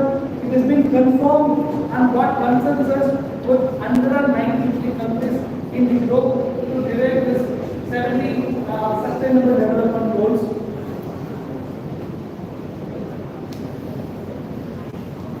So ESG, the sustainable goals, also been global goals, no poverty, zero hunger, good health and well-being, quality education, life below water, life on land, peace, justice, climate actions, responsible, these are all the goals. Yeah. How many of you know carbon footprint? Okay, one answer. 2, 3. So without knowing what is carbon footprint, how are we going to take care of our globe? How are we going to take care of our Mother Earth? Just give a thought. The carbon footprint is a total amount of greenhouse gases, including carbon dioxide, methane, that are generated by our actions. If you see here, you can see the growth that India has been world's third largest emitter of greenhouse gases. India is the third largest emitter of greenhouse gases. Means we produce a lot of carbon monoxide and methane into the air. Okay, comparing to China and US, we are in a better position. India's per capita greenhouse emission are well below the global average. I would like to come here. We need to understand this. Waste, recycling, gas, fuel, H2O, carbon dioxide, emission, electricity, transport and offsets. These are the areas where we need to focus. By burning extra fuel, we are actually complicating ourselves. So when we talk about carbon footprints, we have got our own, we call it as net zero. We are India as a country, we have targeted 2070 because the amount of carbon, see, it is a kind of a small tricky point. We want to be the largest supplier of steel. We want to be the biggest exporter of steel to other countries. But the more you produce steel, the more you emit carbon. So strategically, if you see, we need to be an exporter. At the same time, we need to reduce carbon footprint. So there is a big challenge for our country. But India as such, the amount of efforts invested, but still we have long way to go. 2070, India is expected to achieve the net zero. So climate change, I was talking about India offered Panchamitra strategy for climate control. It is under Glasgow COP 2021. India will become carbon neutral and achieve net zero emissions by 2070. India has to raise non-fossil fuels based on our capacity 5 gigawatt. And I just want to share something very unique here. India, Brazil, and some part of African countries are very close by the equator line, between the equator line. So the advantage is now we are consuming 76% of our energy from the fossil fuels. And as a country, the more you import crude oil, you always be at the mercy of others. And the price dynamics, it goes up high in inflation because if there is a war between Germany and the other country, we have a problem. Anything we do with the Arab countries, we have a problem. So the dependency on the fossil fuels is actually a threat for our country. Now, our Prime Minister has spoken to 100 largest firms in the globe who brings solar. So, potential for solar energy, basically, if we see wind energy, it has got some constraints.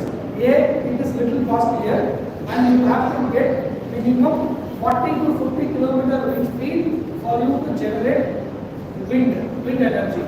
When it comes to tidal energy, it has got its own dynamics. But solar, actually there is a term now, trident or some sort of a terminology, which is that India is well positioned, very close to the equator, where we get 300 sunny days in a year. 300 sunny days means for solar, we don't need heat, we need light. Most of the students, I still see final years also talk about heat.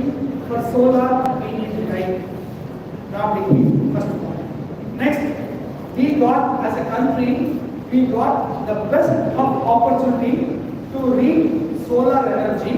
We can harness the solar energy from the sun, which is very vital, and believe me, our country is planning to sell energy, to supply, to export energy. That the minute we decide that we will start exporting energy, I am confident at least we will be self-sufficient. So, when we talk about renewable energies, I want you guys to understand the technology on the solar, on the wind, on the hydel, on the tidal energy, all these things we need to understand. Probably you have seen. Basically, history keeps changing. I have read in my geography, there is a place called Cherrapunji. How many of you have heard Cherrapunji? What is special for Cherrapunji? Rain. Huh? Rain. Heavy Heavy rain. rainfall. How many years before? Now you know one thing. Cherrapunji has got drinking water scarcity. Can you all believe? I read Cherrapunji is the highest rainfall period for the whole year. You have 9 months, 10 months, nothing of that sort. No water to drink in Cherrapunji. So, in a span of 10 years, 12 years, 15 years, or 20 years, the history, what you read, geography, whatever you read, it's completely changing. Now you are at your 18th or 17th year. When you get into 42, that is 2047, you will be responsible. You will be responsible for what the changes are happening. You can nowhere blame your future generation. Probably what you experience, what you benefit is about of your future generation. But what you are going to see at 2040, 47, nobody else is responsible other than me. 270 odd boys and girls present. So it is very important, and you need to be extra cautious in handling this further areas. So this is another worrying factor, but still I want you guys to understand. There is a message which is happening on ban on single-use plastic. When we talk about ban on single-use plastic, the plastic, the microns less than 50 microns, it is very difficult to recycle, reuse. Anything which is more than 50 microns, LDHD, low density polyethylene, high density polyethylene, is okay because without plastic packing is not possible. But you guys need to understand that if you have single-use plastic, any plastic which is less than 50 microns in thickness is called as single-use plastic. Immediately you are jumping to say we have the plastics. Need to understand our milk packets and oil packets or the plastic which is of LD and SDP, which is more than 50-60 microns. The single-use plastic which is given in the retail shops, car shops, all those things are not free. Pondicherry, unfortunately, we have been having our borders set across Kadalur border, Vidupuram, Varakana, Vijayawada. We are not able to control it. Otherwise, Pondicherry has taken a lot of initiatives in banning the single-use plastic. But you should understand, unless we take action, our ocean will contain more plastics than fish by 2050. It is not that, it is there. So by 2050, our oceans will have more plastics than the sea fish which is supposed to have. So it's actually worrying. And 1 lakh marine creatures like every year entangled by the plastic.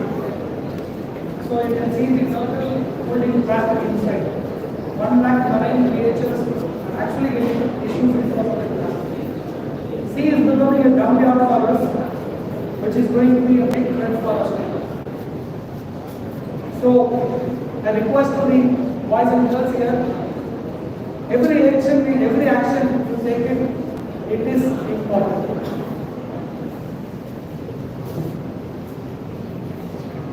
So, India forward, this was taken from yesterday's paper. It's a beautiful article which talks about the artificial intelligence species, which this company has actually gone for, where you will be able to come out of this artificial intelligence in species where ChatGPT and all you were using it when it was online. Now this one ChatGPT or other features, even if you are offline, this becomes a package. So that's an innovation which is happening on artificial intelligence. Not only this, the mobile manufacturing, mobile manufacturing, MSMEs, industries, and shopping. Now you see this India forward. India's 5 trillion economy making it 2027. If you see this, the so-called kirana shops, we call them the moneyest columns of the lowest stores. Now, if you see the approach here, it is completely changed. If you see the contribution, 63.3% is from wooden velocity, and if you see the retail business, India is doing extremely high. It is doing extremely well. So, India is very good when it comes to the India can harness the potential retail sector by actually studying at economic process.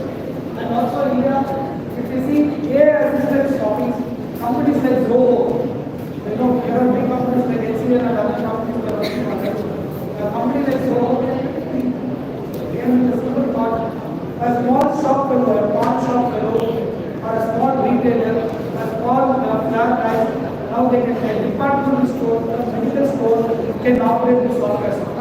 Now everywhere it is organized. Now you must be able to it is extremely well. India, that is one of the greatest innovations what India has got when it comes to India.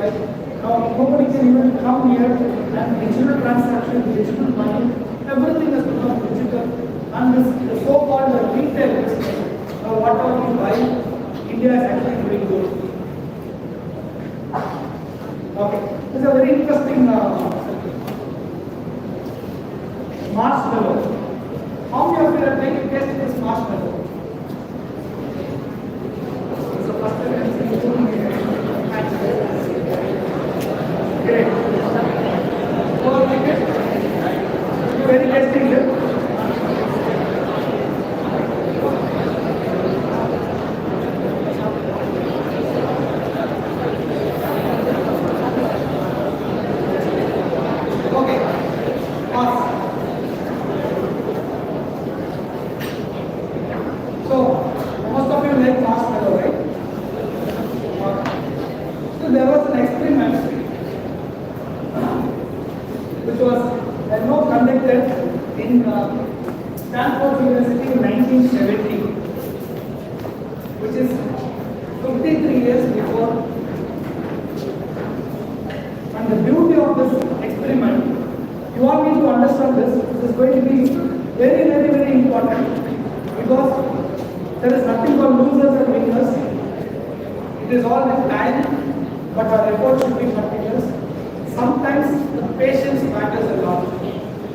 The more predominantly they are on patient specs. This is a beautiful experiment which is actually happened in 1970. The first experiment in delayed gratification was conducted by Walter, Michel and Reed in Stanford University in 1970. Just want to give you this is a beautiful video available on YouTube. You can see marshmallows experiment. Instant gratification happens when you use your desired applications. The happy hormones like dopamine and endorphins are actually present. See, whatever you ask for, immediately you get it from your parents. I need little attention. You will enjoy this experiment. Probably when I say, you may not get it in full. Once you go home and click your YouTube, see this marshmallow experiment, you all will love to wait and your patience level will go up. Believe me, that's going to be the biggest takeaway from this room. This marshmallow experiment, delayed gratification, is a strategy for reaching your goals and finding your long-term fulfillment. This experiment, if you see, there will be a closed room. Kids will be made to sit in different rooms. Small kids of 5 years, 3 years, 4 years, they will give an instruction. I will place one marshmallow on your plate. Okay? And just if you are going to wait till I come for 2 minutes or 5 minutes, if you are not going to have it, I will take you one more. But by the time when I come, you have already taken it is done. And believe me, this research outcome was phenomenal. And you see this video, this marshmallow. You can see this guy. There are little girls and boys together, brother and sister. Sister will have it, brother will wait, saying, "Let me wait." If you wait for some more time, you might get wrong. And when they did this research, this survey, they found the boys and girls who had instantly, they were enjoying with the dopamine and endorphins. But the boys and girls who patiently waited for 5 minutes, they had got the second one. They termed it as delayed gratification. Delayed gratification. And this research reached top tier. After 20 years, 25 years, all the kids who were passing this delayed gratification and who have taken instant gratifications, they have been monitored. And the kids who were very successful in waiting and taking the second marshmallow, who were achieving the delayed gratifications, were well positioned in the society.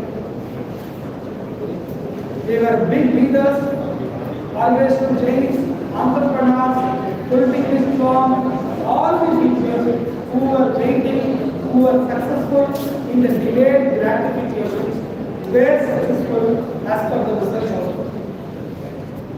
Boys and girls, I want to stress upon one thing. You need not worry if you don't get it now. But if you put your efforts, wait for the opportunity, your patient level is good, you guys are going to be successful. Often we see among IITs, all the school toppers, getting into college topper, getting all into IIT, not scoring mark student. They don't have patience. Achievement is process. Achievement is a process. It is a continuous process. Success is a continuous process. Overnight we can't. At the same time, if you put your invest your sincere efforts in whatever you do, you invest your sincere efforts, nobody can stop you doing. I am confident. So here I would like to stress upon delayed gratification matters a lot. Interesting?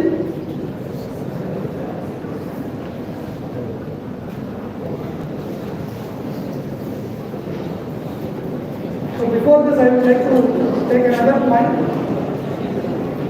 Casual point.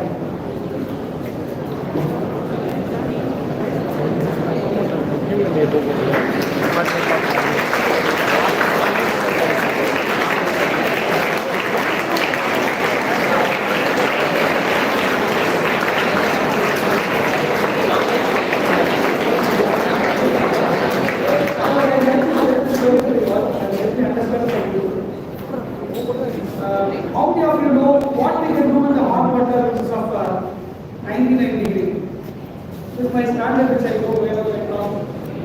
99 degree hot water is what do you think? Take that. Can we get tea? Can we get tea? Okay. What is the boiling point of water? Very good. So, what happens between 99 and 100? How many degrees are there? 1 degree. So, what happens when the water from 99 degree, you add 1 degree to it, what happens? What? Steam.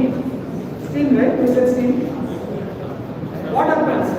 Water evaporates and water gets out of it. Steam? Yes or no? Yes. Great. How many of you know power of steam? Not saying everything. It's okay. That matters. And you see the first generation of the industrial revolution, the so-called steam engines in train, in rail, and in ship. Such a big ship moves with the power of steam. Such a big train with not 20-30 coaches, it moves with the power of steam. So I would like to stress upon one point here. This 99 degree is just an hot water. If there is a 1 degree change that converts the hot water to steam, then the 1 degree power it is able to capable of moving mountains, I would say moving ships, moving trains. So I wish and I am confident the 1 degree change which is going to happen in this room for last 1.5 hours we discussed. 1 degree change from this 275 boys and girls will definitely make our country progress from developing to develop by 2047. I am confident with your contribution we can reach what is expected to be a developing nation. Thank you.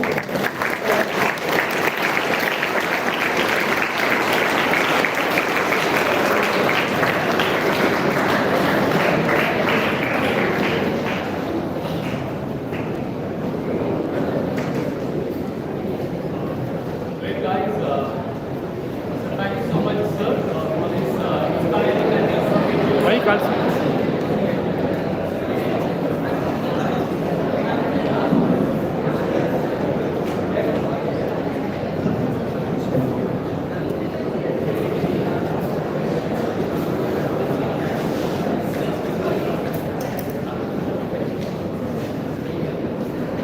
Hi guys, hope you all enjoyed the session, no doubt. And before we move on to a formal vote of thanks, we have two agendas today. One, I would request students, do you want to have any questions to be asked your guest of this morning? Okay, you're welcome. And I request the volunteers to just pass on the mic to your friends. We just request our guests to just take on 1 or 2 questions and then we move on. Guys, I want 1 or 2 girls and 1 or 2 boys to just come forward and just give what exactly that 1 degree change you felt in this wonderful session. We want to just come forward and give your feedback also. We just first move on to the question session. Volunteers, just could you please pass on the mic, please?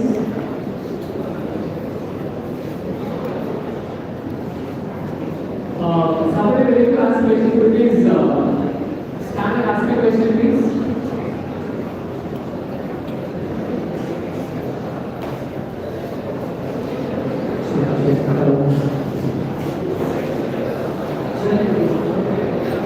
Others, guys. Sir, you were communication why that is 3.2, 4.2, and 5.2 so because there's so close.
which grows very tall. You all know that? Bamboo தெரியுமா? bamboo tree. மூங்கில் மரம். அந்த மூங்கில் மரம், அந்த bamboo tree வந்து நீங்க கீழே போட்டீங்கன்னு வச்சுக்கோங்களேன், you will not see sprouts coming up at all. It takes 4 years for that fellow to just come out. But if you want, people will say, why this took this much time for this tree to come up?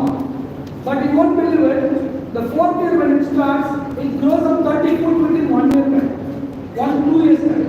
So it is actually strengthening the roots to grow high.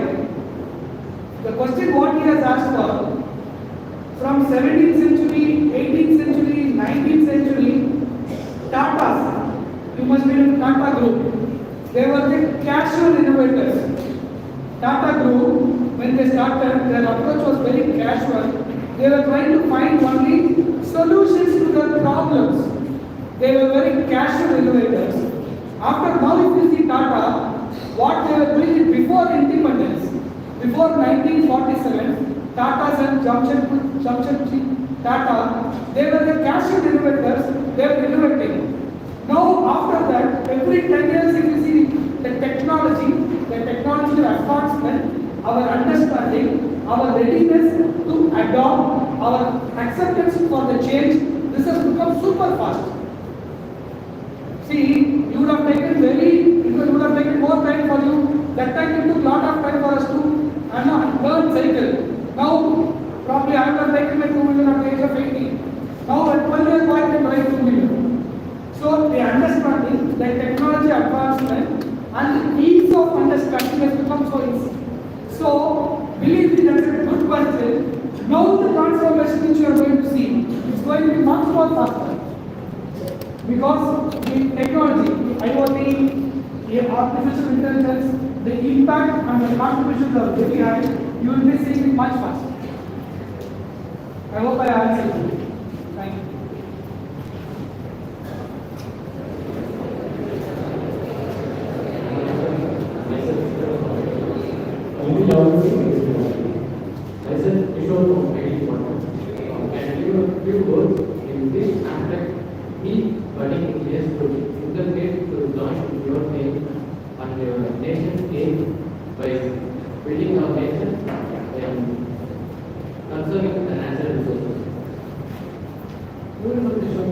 It is not only ideas issue.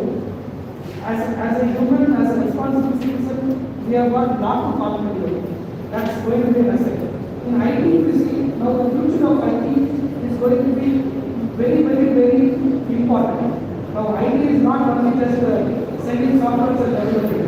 Now IT's contribution to the IoT, technology, information, everything is going to be high. So whatever, I think SaaS is something which we are talking about. Software as a solution, right? SaaS. So you want to use the conventional approach to IT now, you must be doing 2 companies. Zoho is a company which is doing extremely well in SaaS. Because now, how fast you identify a problem, how fast you understand a requirement, that fast you will be able to convert, we are all successful. And believe you try to be a citizen, as a citizen itself you have got part to our nation. Continue the journey. Maybe the last question from the okay. And next to just tell you clearly, I want 1 or 2 guys and 1 or 2 girls to just come forward and give you feedback, okay? And be prepared. And we'll just take on the last question.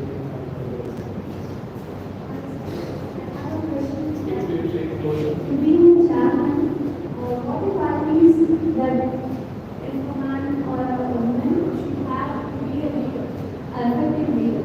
The qualities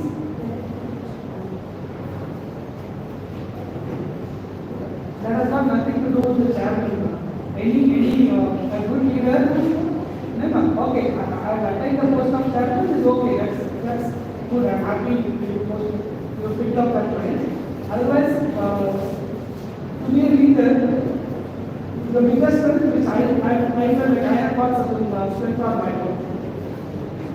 First, I would say my patience level is very high, and I listen to people.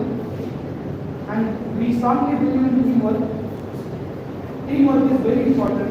Individual, the more you use I, you are not towards the leadership. Got it right? And you should always keep your eyes and ears open for learning. And feedback is very, very, very important. Believe me, there are two leaders in the globe who are very bad against feedback. You will be surprised if I name the two leaders. Then you will see how their life was. The first leader who said always go to feedback is Hitler. The next leader is Indira Gandhi. These two leaders were dead against feedbacks. If you want to be a leader, you should keep your eyes and ears open for the feedback. Acceptance for the change, it matters. Thank you. I request two guys to come forward to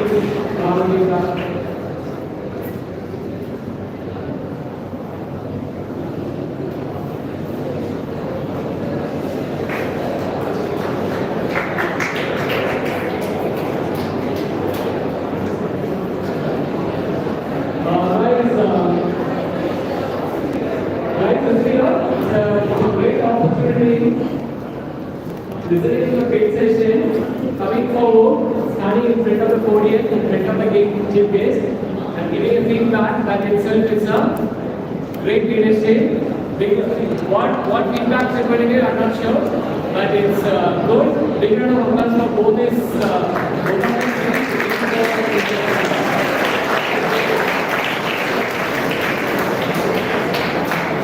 I will request maybe one or two more if you like to join. We will be so happy.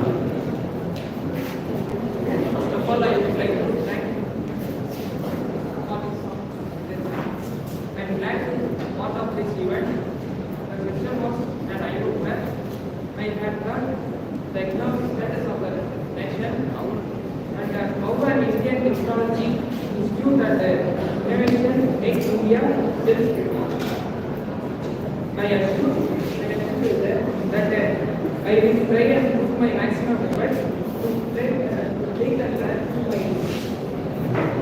our country next to. Thank you.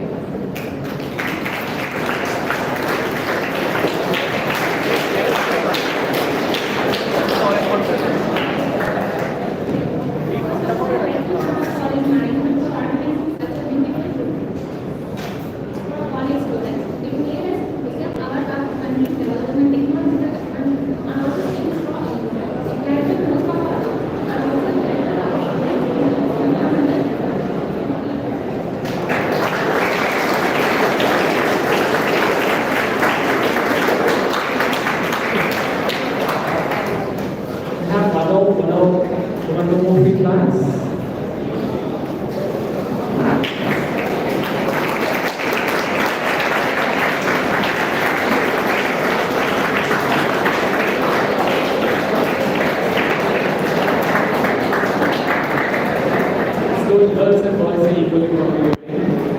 Once the boys start coming, girls is also coming from this group. I think the usual plans I would just like to thank you sir for the wonderful session. The part which I especially like was the IATO defense. They can compare an ongoing conflict with innovation.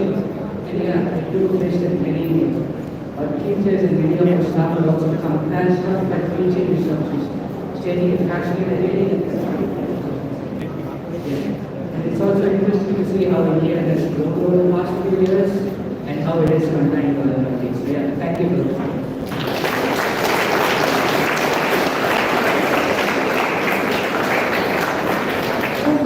Thank you for this question, sir.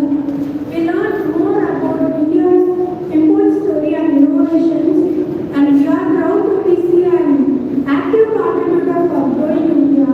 Thank you, sir.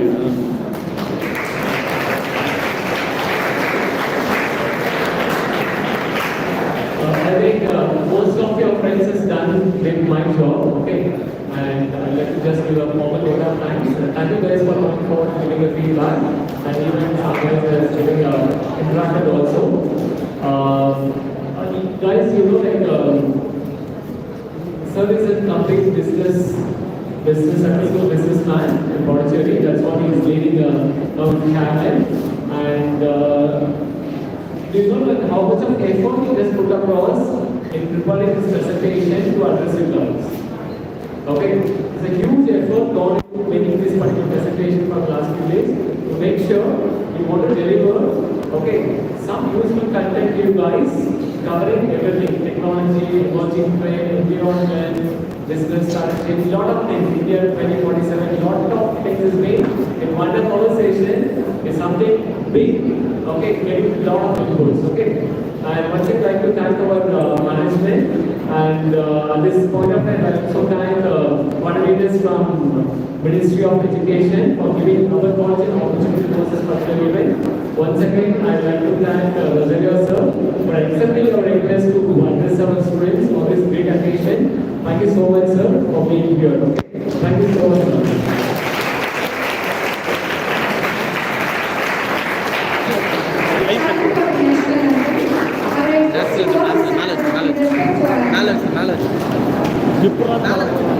அவங்களே மேலே தான் போகிறாங்க விடு இதுதான் மேலே கரெக்டாக இருக்கும் அவங்க பார்த்து இவங்க எல்லாரையும் Guys, after national anthem, I request those guys came whom I interacted with yesterday. Okay, please stay back. Others can leave for us.